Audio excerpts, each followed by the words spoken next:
Hello, everyone. Welcome to Cinema Chat.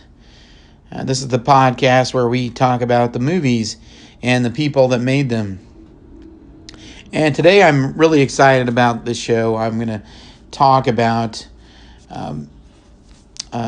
two people that I really adored from childhood and still do to this day. I'm going to talk about Laurel and Hardy, the great comedy team. They started on 107 films together. They were one of the most successful comedic, if not the most successful comedic teams ever. They were in 10 movies before they were actually considered to be a team.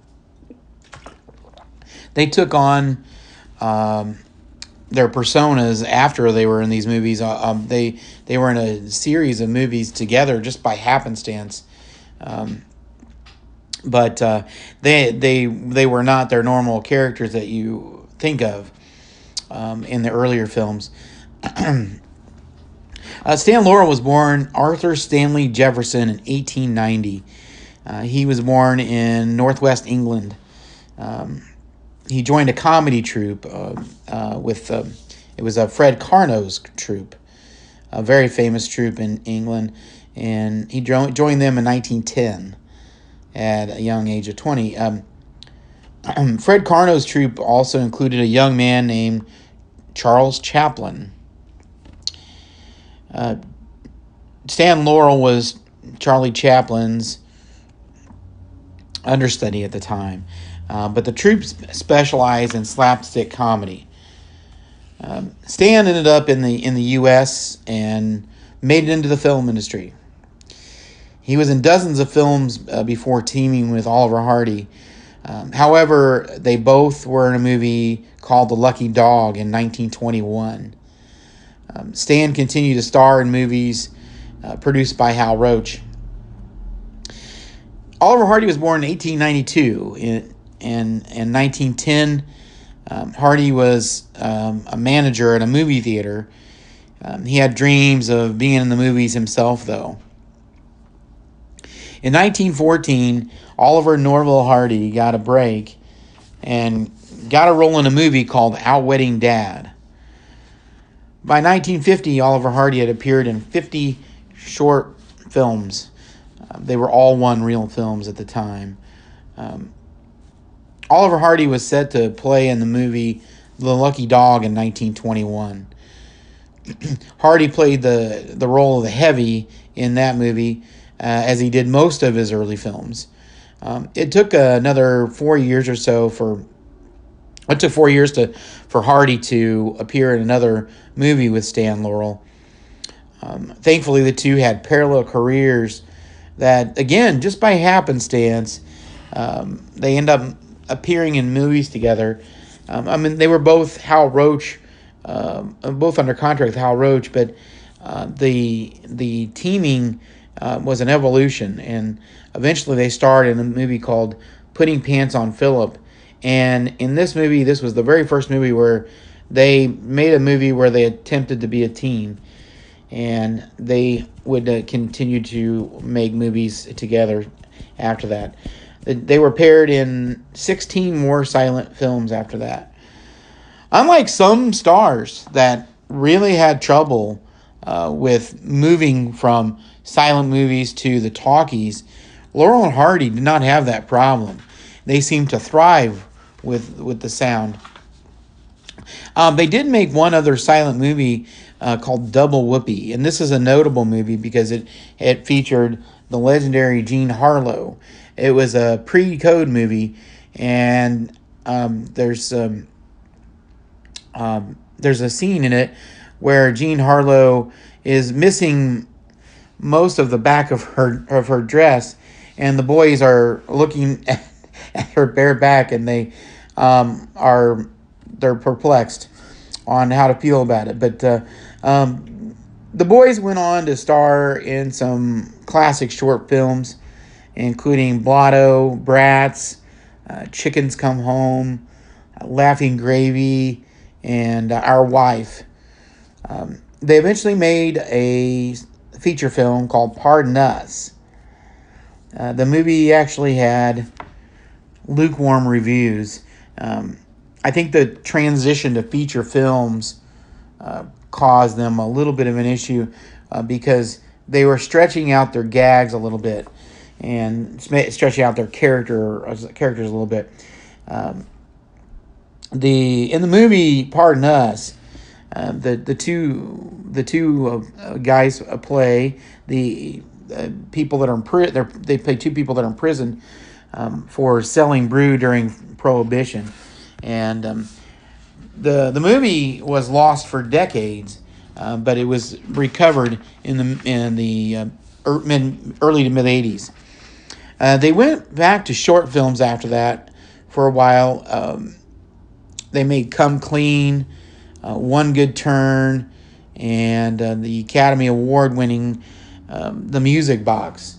And if you have not seen a Laurel and Hardy movie, The Music Box is a great place to start.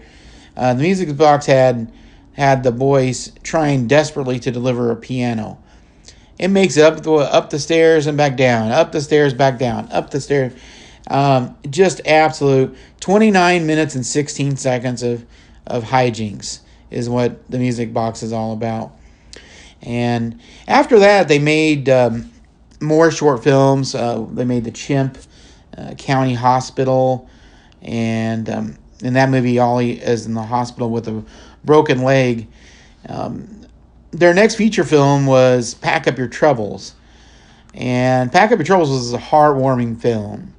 Just a nice movie. The boys fight in World War I in the beginning.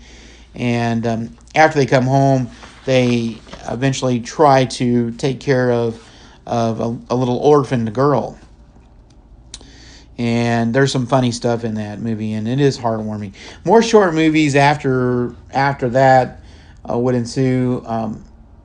They include the 1934 or 1932, excuse me. They made Toad in a Hole, which happens to be my favorite short movie by Laurel and Hardy. The boys try to patch up a boat, and they're trying to sell fish. And they try to patch up this boat, and it just proves to be just a huge mistake. You know, sometimes Laurel and Hardy had difficulty changing clothes. I don't know how they were going to fix a boat. The next time they made a feature movie, they made a movie called Fra Diavolo. And once again, this movie was lost and recovered in the 80s. Parts of it were lost, and it was all finally recovered. The next film, Fra Diavolo also had, Dennis King. Dennis King was a famous stage singer and actor. It also co-starred Thelma Todd, who was a screen siren that unfortunately, like Jean Harlow, died shortly after that. Fra Diavolo again was lost, and we talked about this in the previous podcast, but sometimes movies just were lost because the producers, for whatever reason, just didn't find the value in them.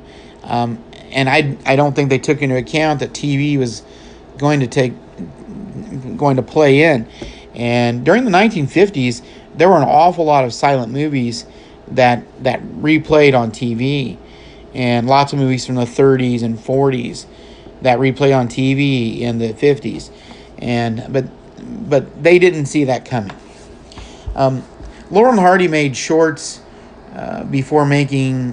They made a few more short movies, I should say, before making what most fans consider to be their best film. In 1933, they made Sons of the Desert, and that was such a popular film amongst fans that the fan club years later would be named Sons of the Desert, and they meet every year. Sons of the Desert the movie was added to the film registry in 2012, so it'll always be preserved. The movie was just absolutely hysterical because it had the boys wanting to go to the Sons of the Desert convention in Chicago, and the wives were dead set against it, and they said, no, you're not going. And finally they cooked up some ridiculous plan where a doctor that came to see Ollie, they paid him money to basically lie and say that Ollie needs a vacation on a boat.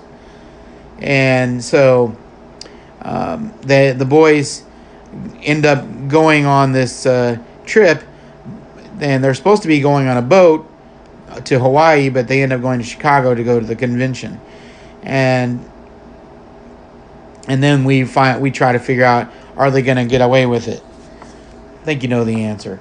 But anyway, they made 7 more short films after that. They did Babes in Toyland and Bonnie Scotland, and then they made their final short film in 1935 called Thicker Than Water. And Thelma Todd was to star in one final movie with Laurel and Hardy. It was called The Bohemian Girl, and she actually did co-star. She did co-star in it. And unfortunately, this was her last film with Laurel and Hardy, and her last film altogether. She died tragically at age 29. The Bohemian Girl also featured Darla Hood from The Little Rascals and veteran and director Antonio Moreno.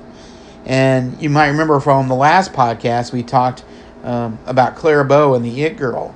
Well, the shop owner or shop manager in that movie was played by Antonio Moreno. And so he was a pretty popular guy at the time. The movie also had, the Bohemian Girl I'm talking about, had Paulette Goddard in it, who eventually, shortly after that, would go on to marry Charlie Chaplin. So there's a bit of a crossing there. They followed that with another feature called Our Relations in 1936. And after Our Relations, they made what a lot of critics call their best movie, called Way Out West. The boys are in the Old West, and like so many times in the movies, in Laurel and Hardy movies I'm referring to, a simple task gets them in a lot of trouble. Just simple little things they can't do. They cannot do simple little things. So they try to deliver this deed to a young lady whose father had died. Well, they delivered it to the wrong young lady, and then getting that deed back, because it was worth a lot of money, worth a fortune, getting that deed back turned out to be a very difficult task. So it's a must-see. And I would say, as a Laurel and Hardy fan, I would say the must-sees are definitely Way Out West, Sons of the Desert, and The Music Box, and Toad in a Hole. I would say those are the 4. If you don't see any other movies by Laurel and Hardy, you got to see those. So those are 2 short ones and 2 feature-length ones. But they made Way Out West, and by that time, like I said, a lot of critics would consider that to be their masterpiece. If Sons of the Desert wasn't, then Way Out West was. But unfortunately, they were reaching their end of their time with Hal Roach. And see, they made all their movies with Hal Roach up until this time. And Stan had gotten into a contract dispute. His contract ran out, and there was some lag time there where Oliver was signed, but not Stan. Well, they made Blockheads in 1938, and then when Stan did re-sign with Hal Roach, he appeared with Hardy in Chump at Oxford, and Saps at Sea. Those would be the two final movies made with Hal Roach. In the midst of that, they made one other film in 1939, though, called Flying Deuces, separate from Roach.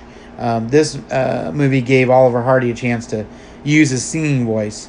He sang an old standard called Shine on Harvest Moon. And Hardy had a great singing voice. In that movie, the boys had the boys join the French Foreign Legion, and it turns out Ollie is in love with a girl named Georgette, and she rebuffs him, and he's brokenhearted, and so they join the Foreign Legion so Ollie can forget about having his heart broken. This movie again was not a Hal Roach movie. It is now in the public domain, but I consider this to be another great Laurel and Hardy film. I think it's in my top 10 for sure, but this was near the end of their prime, and if I were to tell you, very frankly, I think that Flying Deuces was their last really great movie. They did make the Chump at Oxford and Saps at Sea, I think were fine movies as well, but they were reaching the end of their primes, and they were both approaching 50 at the time. Back to Roach, though, to Hal Roach. Stan Laurel thought that he and Hardy could make more money by signing with 20th Century Fox and the legendary MGM Studios. They ended up signing with both. They did an agreement with both companies, and they made movies for MGM and 20th Century Fox. But unfortunately, they made 8 of them, and unfortunately none of them had the freshness or the originality that the Hal Roach movies had. It just turned out to be a big mistake. And see, the thing is Stan was the creator of most of the gags in most of their movies, and with Hal Roach, and he ended up losing that creative control, and the movies just treated them like they were just pieces, and it's not the way to go out. Stan liked to improvise, and he often would figure out a gag was a little better to do it a different way. And the MGM and 20th Century Fox producers and directors didn't have time for that. They just didn't want to deal with it, and they wanted a canned movie, and that's what they ended up getting 8 different times. But this isn't the way they wanted to leave the industry, by making 8 average to maybe even below average films.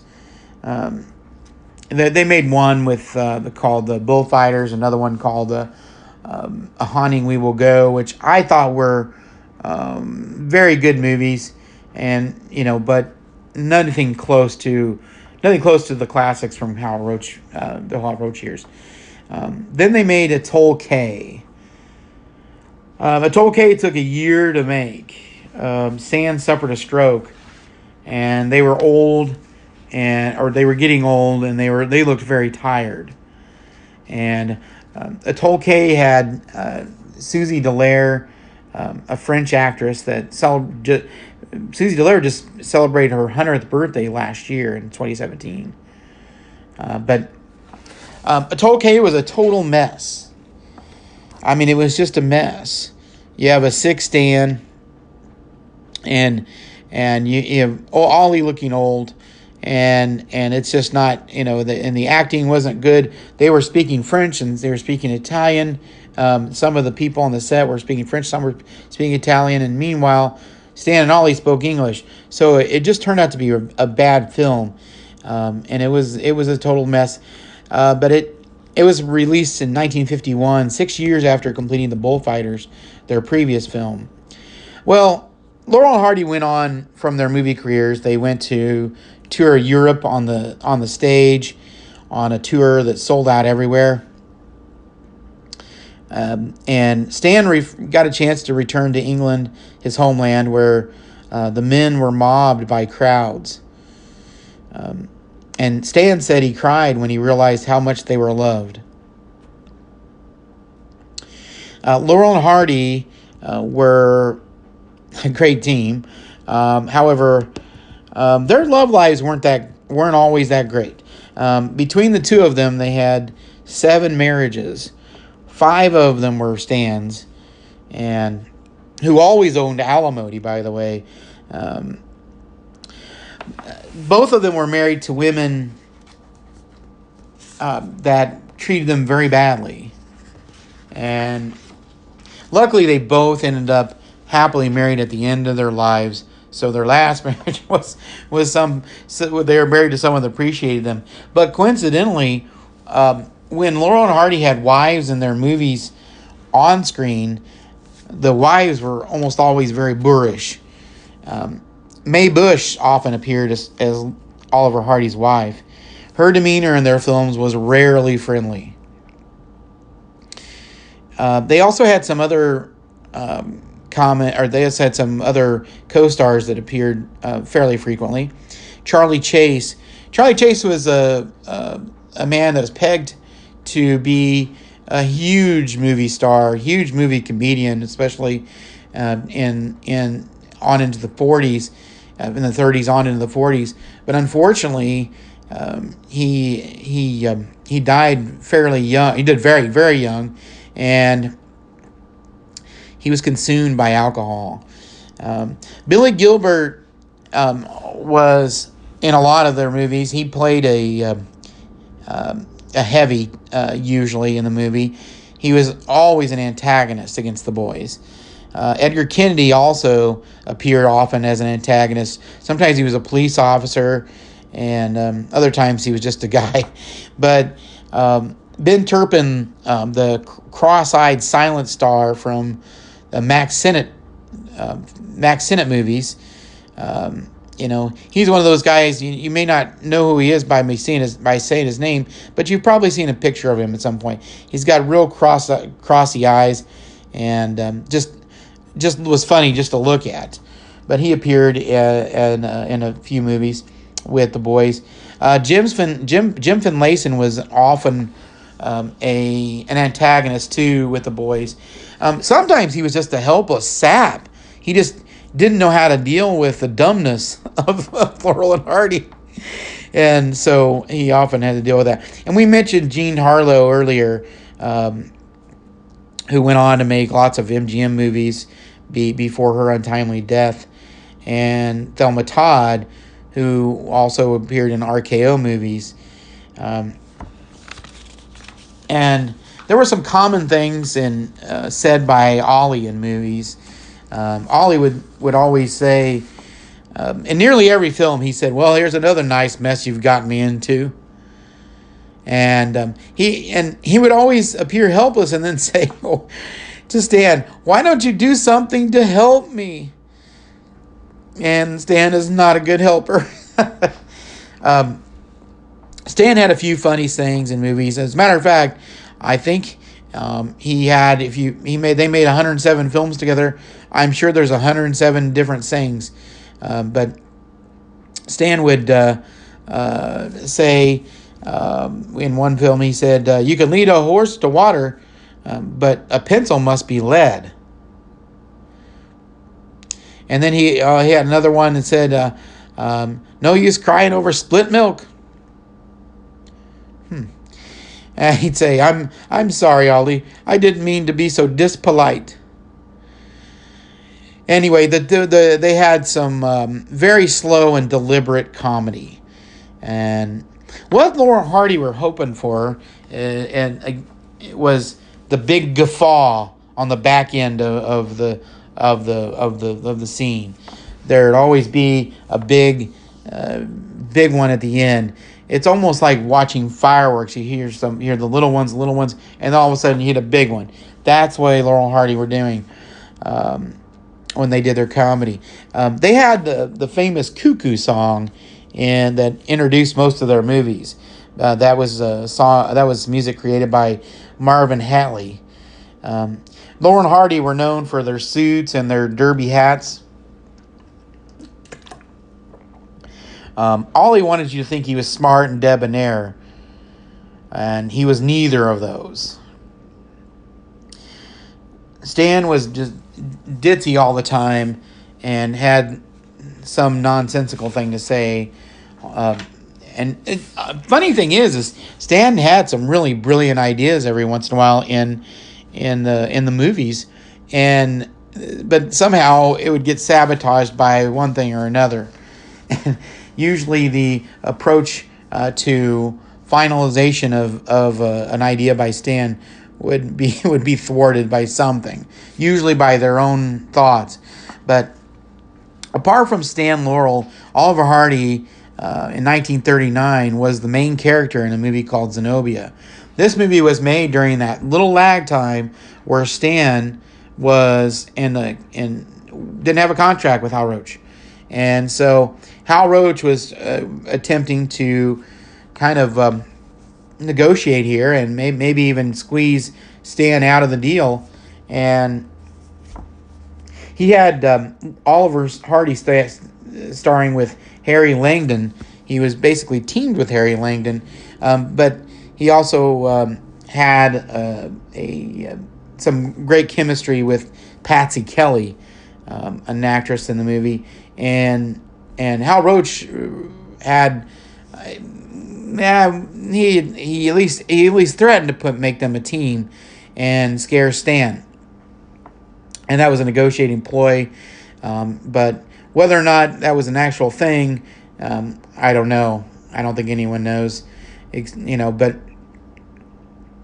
Harry Langdon was in Zenobia as well. Billy Burke and Hattie McDaniel, the Academy Award winner from Gone with the Wind, was in that movie. And that movie was released the same year as Gone with the Wind, by the way, in 1939. In 1949, Oliver also got a chance to star with the legendary John Wayne in the movie called The Fighting Kentuckian. He also had a chance to appear in Riding High, a Bing Crosby vehicle, in 1950. After the decline of Laurel and Hardy as movie stars, they not only toured to sold-out audiences in Europe, but they also appeared on a live BBC broadcast in 1953. In December 1954, they appeared on the popular This Is Your Life show in the U.S.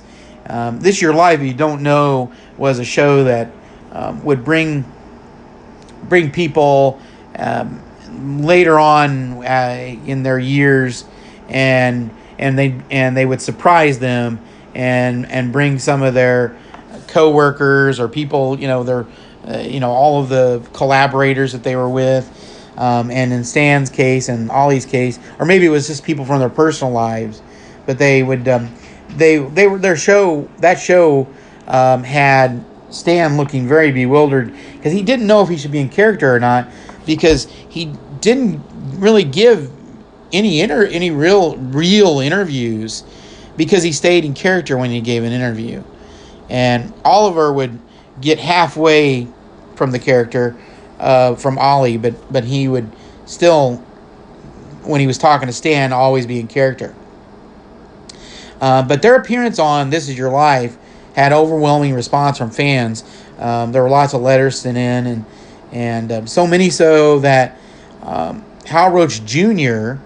and NBC decided to get together and ask Laurel and Hardy to do 4 one-hour specials for NBC, and they were to be made in color, which was a really big deal at the time. And they did sign the contract, but unfortunately, Oliver's health failed, and he died August 7, 1957.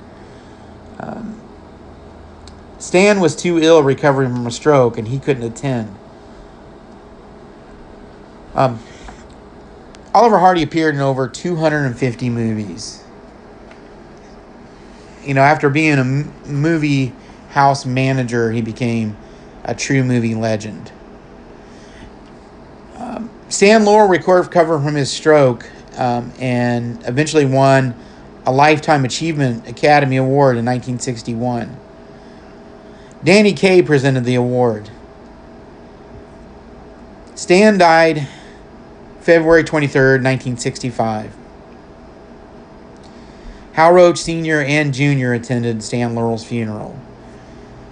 Dick Van Dyke and Buster Keaton were both seen crying at his funeral.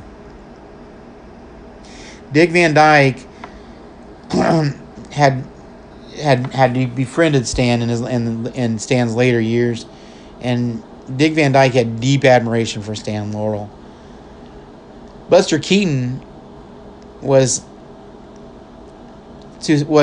that his quote was, "Chaplin wasn't the funniest. I wasn't the funniest. This man was the funniest." After Stan's death, he turned down many roles. He refused to work without his beloved friend Ollie. We still have 107 films to appreciate the boys. These two made millions of people laugh with their perfect imperfection. Well, that's my show for Laurel and Hardy, and I thoroughly enjoyed researching it, and I enjoyed recording it, and I hope that the listeners are enjoying listening to it. And I will have some more podcasts coming up. I sure appreciate everyone listening, and if you can pass along the fact that this show is going on, I'd really appreciate it. I'd like to get more listeners and not less. But this is David Heath, and this is Cinema Chat, where we talk about the movies and the people that made them.